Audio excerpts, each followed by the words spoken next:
Hello, everyone. Good evening. Wherever you are tuned in from, I wish you a good day ahead. And 2026, I wish there was something different.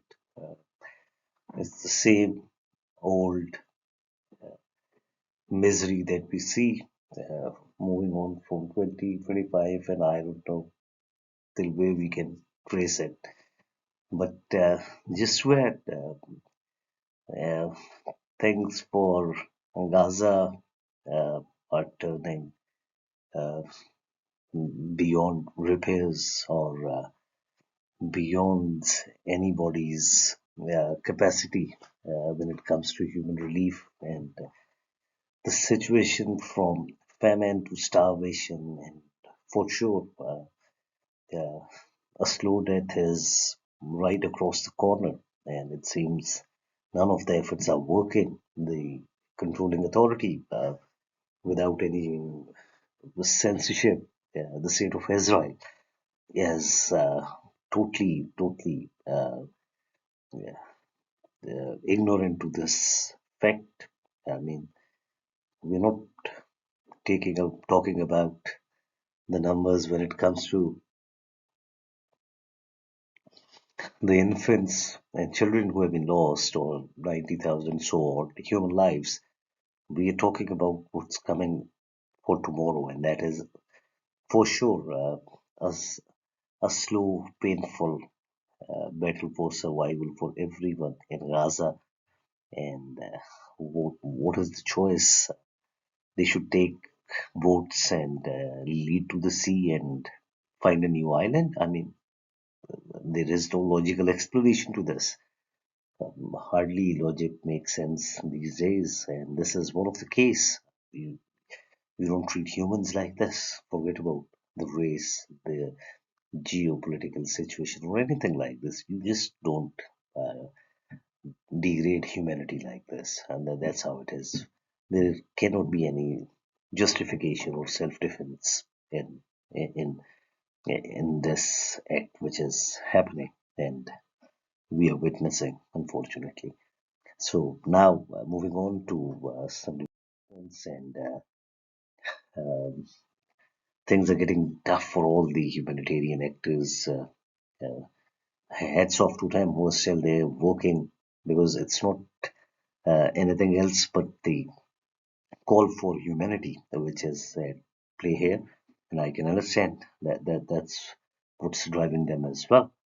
Uh, so just sharing a screenshot from the EP, and it says there's a lot of notable humanitarian non-profits which have been stopped from working, and Gaza as that's the list. But why they have been banned? Uh, it's because they have refused to share the details of their Palestinian stuff, and rightly so. I mean, in the middle of the genocide, you don't trust anyone. There's no person. I mean, it's a simple. It's a policy. You know the actor, for instance, Action Against Hunger. You know them. What they do. What they do globally. They serve people. So in serving people, they will remain neutral. I remember uh, in 2013 or 14,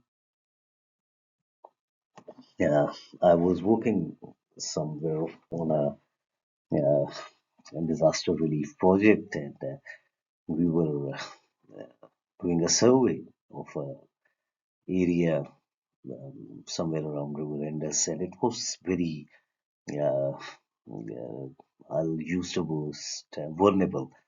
A lot of activities of theft, robberies, and these sort of things. So it was things were very tough there. I mean, people were whoever was going, the local populace was so desperate that everything was at stake. So uh, I was working with a local organization, and we had colleagues from PRC. And prior to that, I've seen when an organization used to go, they used to take escort from the local organizations, local law enforcement, like the police. They used to ask them to give them some security or anything, and we we followed the same practice. But PRC, they said we just can't carry any arms, or anybody associated to us cannot carry any arm. And I said, I mean, there's some law and order issue, and they said it's okay if they want to take something, they can take it, but we are not going for any. We are neutral. I mean that was the exact word. We are neutral. And I said no, and I was very impressed. I didn't feel insecure, but I really respected that's how they work. So in this case, it's exactly what has happened. They are neutral. They feel that maybe their staff, families, immediate families, they will come under pressure. That is the main question. Try to understand this thing, that actually in the middle of the war, anything can be deadly. I mean, you just cannot trust anything. And for that, those people can be targeted. If the aid trucks are being looted by the local population, what about those who are physically serving on the front line? Imagine a Palestinian based worker of Action Aid driving back home from a checkpoint, and he's being asked, where you coming from? And he says, I have fed 1,000 people. And they would say, oh, we want them to die. Why are you feeding them? So he's gonna get the ticket to some prison. So that's very right of them. They just can't do it. Now the other question is, do it yourself. Is there a guarantee your people, even if they are coming from any place in the world, will be safe? There's no safety out there. It's a war zone. So that's something which is insane, which been cast. And look at this. These 35, I'll call them champs because they are determined without any uh, political, or I'll say whatever the cost is for these actions. And there's a lot of cost when you're talking something about the controlling authority in the state of Israel, whether you're in development, whether you're in media, whatever it is. So there is a calculated backlash when you talk about this. Anyhow, we're not going to touch that, but that's pretty sad. All of them amazing non-profits.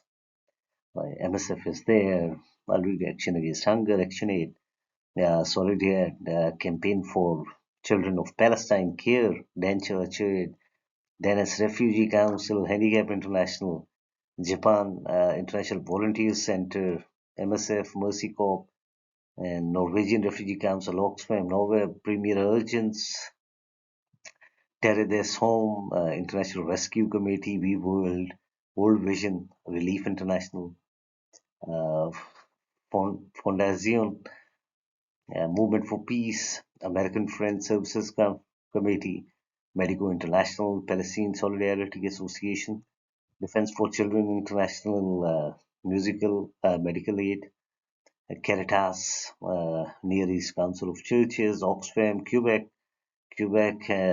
War Child Holland. So these are the ones which have been stopped. And every organization, let's say, is keeping 100 lives alive, 1,000 lives alive. So that means the 37,000 lives have just gone in the air. There is no way anybody else can fill that mandate. That's out of question. The way there has been a massacre in food distribution point, forget about any development ethics at practice. And